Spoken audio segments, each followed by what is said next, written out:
Now to our Olympic countdown. Tokyo 2020, less than a year away, and an American swimmer just put the world on notice. That's right. Florida native Caeleb Dressel dominated the World Championships, breaking several records held by Michael Phelps in the process. We're going to talk to Caeleb live in just a moment.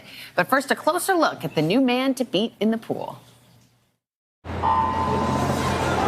When the lights shine bright and the pressure ramps up, Caeleb Dressel doesn't back down. He delivers. Dressel, who just has an incredible start. In a sport where timing is everything, the American swimming superstar makes every millisecond count.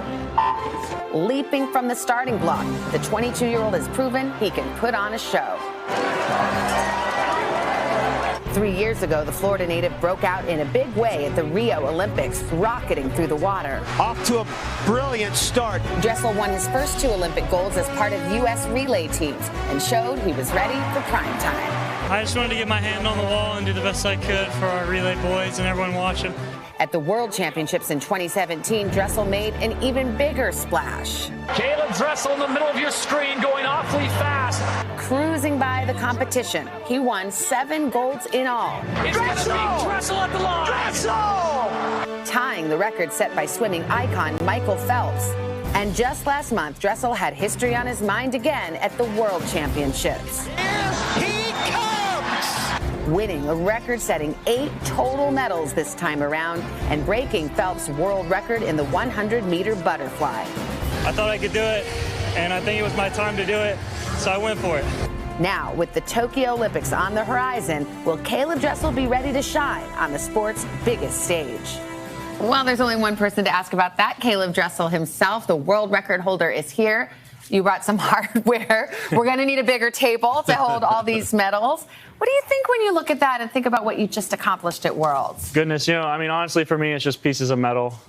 What I take from that meet, a lot of memories, a lot of learning, good or bad meet. I think that's the beauty of the sport. There's always something to take away from it and lead into next year. We only get one shot a year, so I'll take a few things I learned from Worlds, and we'll carry it over to 2020. We heard there in the piece about some of the world records you set, including the 100 butterfly. That was held by Michael Phelps for 10 years. You were a 12-year-old who idolized Michael Phelps back then.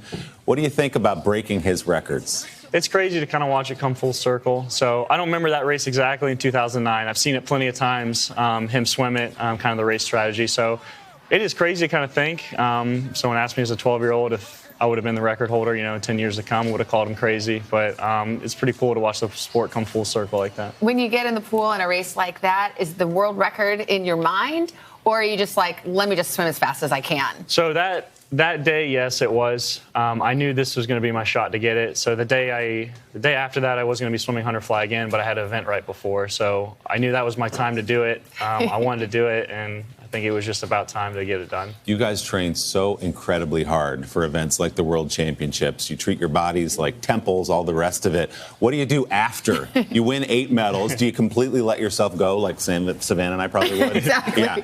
I mean, that's exactly right. So leading up to the meet, even months before, you're on a very strict diet, pretty much eating as much as I can, with the right foods. But when that meet ended, and when I got back home, I went on my... What'd you go for? Did you veg out? My one thing I wanted was French toast. Oh. French toast. I wanted a real cheeseburger. Sure. And then I got pizza. This all sounds horrible. I normally don't eat like this. It sounds great to me. I needed it. I had been eating, rice and chicken pretty much every meal in the village there, so I needed some good old, home food. Savannah and I binge like that after every show to let it release. Fine. Yeah. We don't treat our bodies like temples. So now we obviously are thinking about Tokyo. It's less than a year away. You are too. What will it take to get where you want to be for the Olympics? Yeah, I mean, it's a completely new focus every year. Each year is different. Training's got to be not totally different, but the focus you bring, it's just got to be better and fresher than the year before. So actually today I'm leaving to go to Colorado for some altitude training to, just get ready for next year is exactly what it is. So it'll be different. I'm not sure what to expect. There's a lot of things out of control. But I'm excited for the training. We got a couple months to do it, but it's going to go by quick. You won a couple of gold medals in the relays in Rio 3 years ago. Did that experience help you get ready for Tokyo, kind of get those first Olympic nerves out of the way, maybe? Yeah, absolutely. Watching the video, I forget how young I was. It was only 3 years ago, but it's just crazy how much has changed since then. But, yeah, trials is probably the most nerve-wracking part of that, actually making the team. Yeah. And then after that, especially for a lot of Americans. It doesn't come easier, but it does come easier than the trials because you're on the team and we go there to get work done. So I am excited, looking forward to June and July and August next year. Well, Caeleb, we're looking forward to. You've already made the U.S. proud. We're looking forward to the Olympics next year. Hopefully we'll see lots of you in Tokyo. And Thanks, a reminder, you can catch all the 2020 Olympic action next summer right here on the networks of NBC.